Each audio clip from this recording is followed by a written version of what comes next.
मागच्या 6 दिवसापासून कोल्हापूर जिल्ह्यामध्ये दररोज सरासरी 40 मिलीमीटर एवढा पाऊस पडत आहे आणि आपल्या जिल्ह्यातील धरण क्षेत्रामध्ये दररोज सरासरी 100 मिलीमीटरपेक्षा जास्त पाऊस पडत आहे।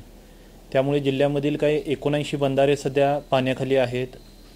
राज्यमार्ग 8 आणि प्रमुख जिल्हा मार्ग 20 असे काही रस्तेही आपले पाण्याखाली गेलेले आहेत आणि त्या ठिकाणी पर्यायी जे रस्ते आहेत त्याची माहिती नागरिकांना आपण देऊन पर्यायी रस्ते सुरू केलेले आहेत। मागच्या 6 दिवसामध्ये झालेल्या पावसामुळे जो आपल्या जिल्ह्यामधला जो राजाराम बंधाऱ्याची जी 39 फूट होती ती कालच राजाराम बंधाऱ्याने ओलांडलेली आहे। तर हे सर्व पर्जन्यमानाचे आणि वेगवेगळ्या बंधाऱ्यावरची पातळी लक्षात घेता ज्या ठिकाणी पुराचं पाणी जाऊ शकतं अशा संभाव्य ठिकाणी प्रशासनाने भेटी दिलेल्या आहेत आणि काही ठिकाणावरील लोकांना किंवा घरातील कुटुंबांना आपल्याला स्थलांतरित करावं लागू शकतं। तर त्यासाठी निवारा केंद्रांची तयारी आणि संबंधित कुटुंबांना कळवण्याबाबतची पूर्वतयारी प्रशासनाने केलेली आहे। सध्या पाऊस जोरदार दिसत असल्यामुळे आवश्यकता असेल तरच आपण घराबाहेर पडावं। त्या होणारं पर्जन्यमान आणि बंधाऱ्यातील पाण्याची पातळी होणारा विसर्ग यावरती प्रशासन लक्ष ठेवून आहे आणि ज्या काही सूचना आहेत त्या प्रशासनाकडून वेळोवेळी दिल्या जातील।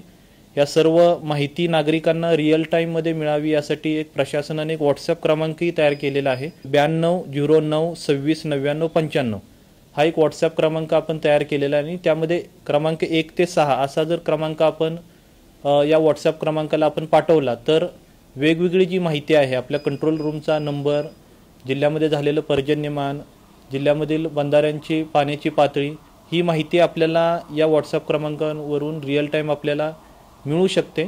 याशिवाय 1077 हे आपला कंट्रोल रूमचा जो नंबर आहे ती कंट्रोल रूमसुद्धा आपली 24 तास सुरू आहे। कोणत्याही नागरिकांना जर काही माहिती घ्यायची असेल किंवा काही माहिती आपत्तीबाबतची काही माहिती द्यायची असेल तर आपण या क्रमांकावरतीही संपर्क साधू शकता। सर्व नागरिकांना नम्र आवाहन आहे की पूर परिस्थिती लक्षात घेता प्रशासनाकडून ज्या काही आपल्याला सूचना दिल्या जातील त्या सूचनांचं आपण पालन करावं आणि काहीही आपल्याला आपत्तीजनक जर काही बाबी वाटत असेल तर कंट्रोल रूमला संपर्क करावा।